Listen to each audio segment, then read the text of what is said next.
আসসালামু আলাইকুম রহমতুল্লাহি ওবরকাতুহু। সম্মানিত দর্শক, আজকে যে শিরোনামটি ব্যবহার করেছি এটি কোনো নির্দিষ্ট কালকে উল্লেখ করে নয়, মানে এই বর্তমান কাল নয় কিংবা কোনো অতীত কাল নয় কিংবা কোনো ভবিষ্যৎ কালও নয়। এটি হলো ক্ষমতার পালা পরিবর্তন হলে কী কী লক্ষণ ফুটে ওঠে, প্রকৃতিতে যখন পরিবর্তন আসে। কোনো একটা ক্ষমতাধর সাম্রাজ্য, পরিবার কিংবা ধরুন কোনো একটি প্রতিষ্ঠান, সেটি যখন ধ্বংসের দ্বার প্রান্তে চলে যায়, এক পক্ষের পতন ঘটে, অন্য পক্ষের উত্থান হয়। ঠিক ওই সময়টাতে যে একটা প্রাকৃতিক অবস্থা বিরাজ করে সমাজে, দেশে, সংসারে, রাজ্যে, ঠিক সেই কারণগুলো যদি আপনি বুঝতে পারেন, তাহলে আপনি বুঝতে পারবেন যে আপনার দেশের বা আপনার সমাজের বা আপনার পরিবারের গণেশ উল্টে যাচ্ছে কিনা। আবার প্রকৃতিতে এমন সব ঘটনাগুলো ঘটে যে ঘটনাগুলো দেখলে আপনি বুঝতে পারবেন যে আমাদের জাতীয় উত্থান, শ্রেষ্ঠত্ব এবং আমাদের জাতীয় উন্নতি, এগুলো চরম পর্যায়ে পৌঁছে যাবে। সব মিলিয়ে এই প্রাকৃতিক বিষয়গুলো আলোচনা করব, যাতে করে আপনি নিজেই বুঝতে পারবেন যে বর্তমান যে সময়, চলমান যে সময়, এই সময়টি যারা এখন বিএনপিতে সরকার চালাচ্ছে তাদের জন্য উপযুক্ত কিনা।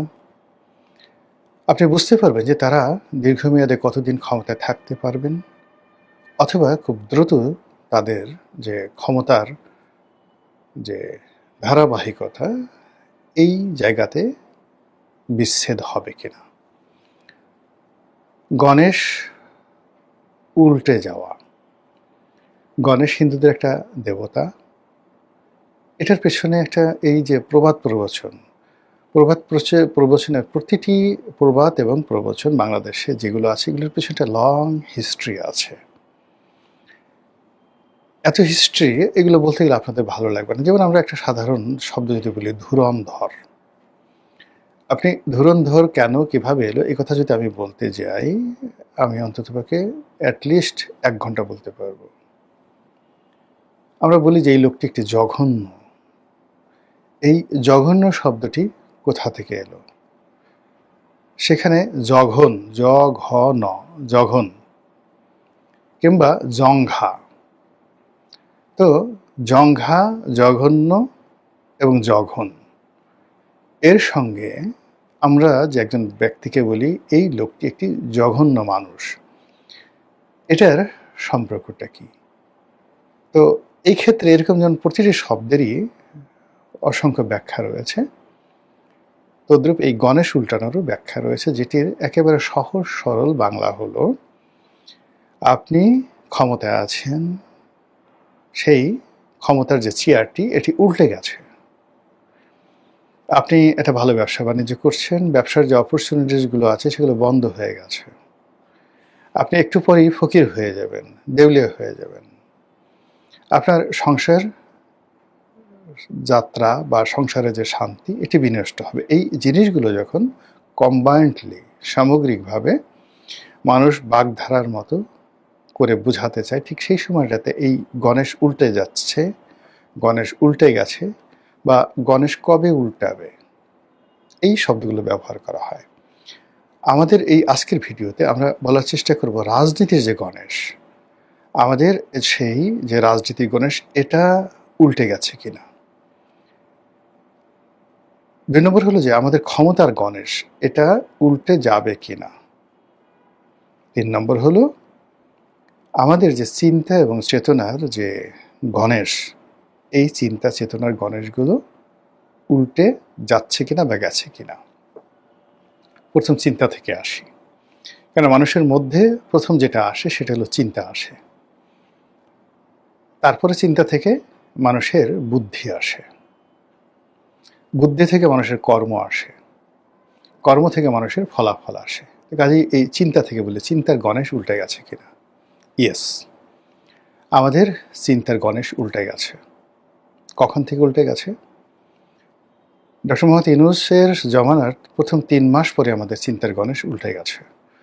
আমরা এনসিপি সম্পর্কে, তারপর বিএনপি সম্পর্কে, জামাত সম্পর্কে, ডক্টর মোহাম্মদ ইউনূস সম্পর্কে, আমেরিকা সম্পর্কে যে সকল চিন্তা করতাম, যে সকল ইতিবাচক ভাবনা ছিল, সেই প্রায় সব কিছু উল্টে গেছে এবং এটি ক্রমশ ওলটপালট হচ্ছে, স্থির থাকছে না।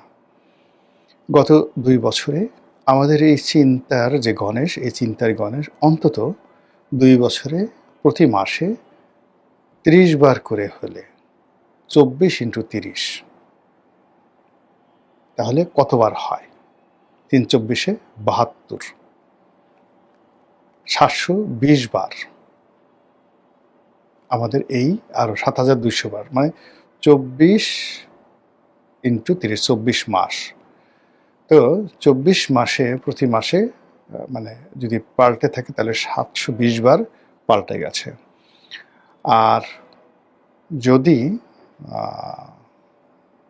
আরো বেশি পাল্টায়, দিনে কয়েকবার পাল্টিয়েছে, তো এরকম একবার ডানে, একবার বামে, একবার উপরে, একবার নিচে, এরকম করতে করতে আমাদের চিন্তার মধ্যে যে অস্থিরতা এসে গেছে, স্থিরতা নেই। ফলে আমরা এই অস্থির মনোবৃত্তির কারণে 24 ঘন্টা 24 আওয়ার্স কোনো একটা বিষয়ের উপরে নিজেদের মন, মানসিকতা, চিন্তা, চেতনা, সিদ্ধান্ত আমরা স্থির রাখতে পারছি না। আমাদের মনে হয়েছে ডক্টর মোহাম্মদ ইউনূস ভালো, আবার একটু পরে মনে হলো খারাপ, এবং আমাদের মনে হয়েছে জামাত ভালো, সৎ মানুষ করবে, তারা ভালো করতে পারে, একবার চেষ্টা করে দেখে, একটু পরে মনে হয়েছে আবার খারাপ, আবার মনে হয়েছে এনসিপি ভালো, আবার মনে হয়েছে চরমোনাই ভালো, আবার মনে হয়েছে না তারেক রহমান সাহেব ভালো, বিএনপি ভালো, সালাউদ্দিন সাহেব ভালো, আবার মনে হচ্ছে না না যেই লাও সেই কদু। এই যে অস্থিরতা, ইট মিনস আমাদের চিন্তার যে গণেশ সেটা উল্টে গেছে। অন্যদিকে যদি আপনি রিভার্স ধরেন, যারা আমাদেরকে 17 বছর শাসন করেছে, আওয়ামী লীগ খুব খারাপ, শেখ হাসিনা খুব খারাপ, দেশে টাকা পাচার করেছে, এই বিষয়গুলো খুব জনপ্রিয় ছিল। আওয়ামী লীগের সব লোককে ধরতে হবে, মারতে হবে, এদের মালামালগুলো নিতে হবে, লোকজন কিচ্ছু বলবে না, এটা ছিল। কিন্তু উইদিন 3 মাস, অর্থাৎ 2024 সনের জুলাই আগস্ট, আগস্টে গেল, সেপ্টেম্বর, অক্টোবর, নভেম্বর থেকে আমাদের চিন্তার গণেশ উল্টাতে থাকলো এবং আওয়ামী লীগের প্রতি সহানুভূতিশীল হতে হতে হতে হতে এখন আওয়ামী লীগের জনপ্রিয়তা যে কোন পর্যায়ে আছে, আরশের মালিক আল্লাহ ছাড়া আর কেউ জানে না। গেল চিন্তা। চিন্তার পরে মানুষের যেটা হয়, চিন্তা থেকে আমি বললাম যে চিন্তা থেকে তার বুদ্ধি আসে, বুদ্ধি থেকে কর্ম আসে। তো আমাদের এই চিন্তার জগতে আনপ্রেডিক্টেবল চিন্তার কারণে আমাদের যে কোনো কর্ম, সেই কর্মের ধারাবাহিকতা আমরা গত 2 বছরে রাখতে পারিনি। আমরা 2 বছরে ব্যক্তিগতভাবে কোনো দোকান দেইনি, কোনো ব্যাপক হারে আমাদের জনগণ চাকরি পায়নি, বিদেশে যায়নি, শিল্প কলকারখানা করেনি, বাড়ি গড়েনি, গাড়ি করেনি, মানে গাড়ি কিনেনি, এমনকি বিয়ে থাও অন্য সময় যা করে তার চেয়ে কম হয়েছে। এমনকি যদি এই 2 বছরে আপনি দেখেন আমাদের যে বার্থ রেট, মানে সন্তান উৎপাদনের ক্ষমতা, এটা অর্ধেকে নেমে এসেছে। বোঝার চেষ্টা করুন তাহলে আমাদের চিন্তার কারণে, আনপ্রেডিক্টেবল চিন্তার কারণে আমাদের যে দৈনন্দিন জীবনের যে কর্ম, সেই উৎপাদন, তারপরে শেষে আমাদের ঘুম, খাওয়া দাওয়া যা কিছু রয়েছে, সব কিছুর গণেশ উল্টে গেছে। আমরা সর্পিল গতিতে এগোচ্ছি, ডানে তাকাচ্ছি, বামে তাকাচ্ছি, স্থির হয়ে একটি নির্দিষ্ট গন্তব্যের দিকে যেতে পারছি না, ফলে সব কিছু এলোমেলো হয়ে গেছে। এরপর আসুন আমাদের স্বপ্ন। এই মুহূর্তে আমাদের কোনো স্বপ্ন নেই, স্বপ্নের গণেশ উল্টে গেছে। আমরা ঠিক স্বপ্ন দেখতে পারছি না যে একটি স্বনির্ভর বাংলাদেশ তৈরি হবে, সেই বাংলাদেশে রাজনৈতিক দলগুলো নেতৃত্বে থাকবে, সেটা তারেক রহমান সাহেব হোক, সেটা জামাতের সভাপতি হোক, কিংবা সেটা অন্য যে কেউ, ইভেন অনেকে সেনা শাসনের কথা বলেন, সেটা জেনারেল ওয়াকারুজ্জামান বা অন্য কোনো জেনারেল আসুক, তারা সামরিক বাহিনীর মাধ্যমে দেশকে সেই অতীতের এরশাদের মতো করে শাসন করবে, এরকম কোনো একটা চিন্তাতে, কোনো একটা পরিকল্পনাতে, কোনো একটা স্বপ্নে আমরা বিভোর হয়ে 24 ঘন্টা স্থির থাকতে পারছি না। এমনকি নিজের ঘরের মধ্যে আমরা যে সকল চিন্তা করছি সে চিন্তার সমমনা একজন সিঙ্গেল লোককে আমরা পাচ্ছি না, সবাই বিচ্ছিন্নভাবে যার যার মতো ছুটছে। এরপর আসুন রাজনৈতিক দলগুলো। ধীরে ধীরে আমরা আসছি ক্ষমতার প্রেক্ষাপটে রাজনৈতিক দলগুলো অনেকটা ধরুন আপনি কি বলবো, আপনি একটা চৌবাচ্চার মধ্যে ছিলেন, বিশাল একটা চৌবাচ্চা বা একটা পুকুরের মধ্যে ছিলেন। বিএনপি, আওয়ামী লীগ, জামাত সবগুলো একটা নির্দিষ্ট সীমার মধ্যে রাজনীতি করতে, এবং সেখান থেকে পুকুরের পানিগুলো ফেলে দেওয়া হয়েছে, অথবা সেখান থেকে আওয়ামী লীগ নামক যে মাছগুলো, রুই কাতলা সব তুলে নেওয়া হয়েছে। রুই কাতলা, বোয়াল, পাঙ্গাস সব তুলে নেওয়া হয়েছে, কালীবাউস, শোল, গজার যা যা আছে। এখন আওয়ামী লীগের সেই যে রুই কাতলাদের ভয়ে যারা, মানে আপনি জানেন যে এক বড় মাছ ছোট মাছকে খেয়ে ফেলে, ট্যাংরা, পুঁটি, কই থেকে শুরু করে যে সকল ছোট ছোট মাছ যারা কাদার মধ্যে লুকিয়ে থাকে, তো এই মাছগুলো চলে যাওয়ার কারণে এই সমস্ত মাছগুলো, মানে ছোট ছোট মাছগুলো কাদার মধ্যে থেকে বের হয়ে এসেছে। এখন বাইম মাছ সে গোকরা সাপের মতো ফনা ধরেছে, কুচিয়া সে ভাব দেখাচ্ছে সে অজগর হয়ে গেছে, ট্যাংরা সে ভাব দেখাচ্ছে সে যেন আইড় মাছ হয়ে গেছে, পাবদা মাছ সে বোয়ালের মতো ভাব নিয়ে হা করছে, পুঁটি মাছ সে রুই কাতলার মতো হা করছে। তো এরকম একটা পরিবেশ পরিস্থিতি আমাদের এই সমাজের যে রাজনৈতিক অঙ্গন, সেই রাজনৈতিক অঙ্গনে আমরা প্রতিনিয়ত দেখতে পাচ্ছি। যে যা নয় সে সেই জিনিসটি পারফর্ম করার জন্য চেষ্টা করছেন। এরপর যেটি হচ্ছে সেটি হলো মানুষের মনোজগতে শ্রদ্ধা জাগানোর জন্যে যে একটা ন্যাচারাল লিডারশিপ কোয়ালিটি লাগে, এই ন্যাচারাল লিডারশিপ কোয়ালিটি আমরা এখন কারোর মধ্যে দেখতে পাচ্ছি না। মনে হচ্ছে সব কিছু চাপিয়ে দেওয়া, মনে হচ্ছে সব কিছু সাজানো গোছানো পরিকল্পিত। কেউ হয়তো পেছন দিক থেকে সুতো টানছে, কেউ হয়তো পেছন দিক থেকে শিখিয়ে দিচ্ছে ডায়ালগ, বলো বাংলা বিহার উড়িষ্যার নবাব, কেউ বলল যে আমি মোহনলাল। এরকম মানে এই রাজনীতির অঙ্গনে যে ভাষাগুলো ব্যবহৃত হচ্ছে, যে ঘটনাগুলো দেখা হচ্ছে, মনে হচ্ছে একটি রঙ্গমঞ্চ, যেটির জন্য একটা নির্দিষ্ট ডায়ালগ আছে, পাত্রপাত্রী আছে, এই কাজ করবে, এরকম একটা দৃশ্য আমাদের মনে হচ্ছে। আর এই মনে থাকার ফলে আমাদের যা হয়, সারা রাত জেগে আমরা যাত্রা গান দেখি, নাটক দেখি, সিনেমা দেখি, আর ওখান থেকে বের হয়ে আসার পর মুহূর্তের মধ্যে আমরা ভুলে যাই এবং আমরা আমাদের জীবনযুদ্ধে ঝাঁপিয়ে পড়ি।